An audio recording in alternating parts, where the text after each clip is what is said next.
Good evening and welcome to the Business Day. I'm Herman Green.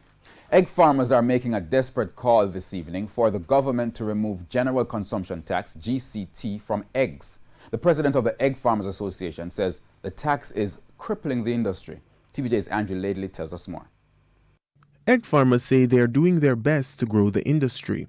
But President of the Egg Farmers Association, Roy Baker, says the government is making it hard for them to do so. He says Jamaicans are not buying eggs like they used to because the product is too costly when general consumption tax is added. 16.5% tax is on eggs.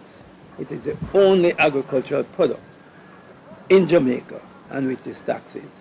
And it is crippling the growth of the industry.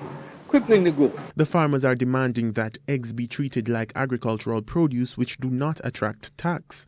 Mr. Baker is also arguing that the tax is unfair and too high. Farmers' markup don't come close to 16.5%. I can tell you, as a farming product, we don't get 16.5%. So if we could have GCT removed, consumer would be able to buy more eggs and the industry would grow substantially.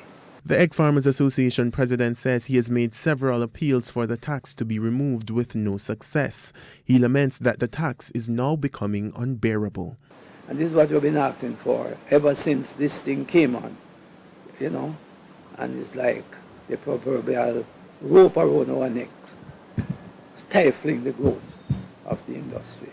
So we're making a very strong appeal for that. Andrew Laidley, TVJ News.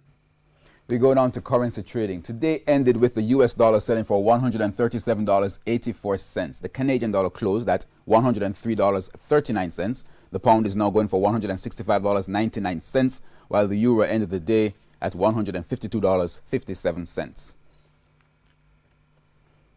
On the stock markets, the JSE index lost 671 points today. The junior market index lost 29 points. Among the winners were Paramount Trading, ISP Finance Services, 1834 Investments, Wisynco Group, and Lasco Distributors. Among the losers, General Accident Insurance Company, Blue Power Group, Elite Diagnostics, Lasco Manufacturing, and Iron Rock Insurance. That's the Business Day. I'm Herman Green. Good evening.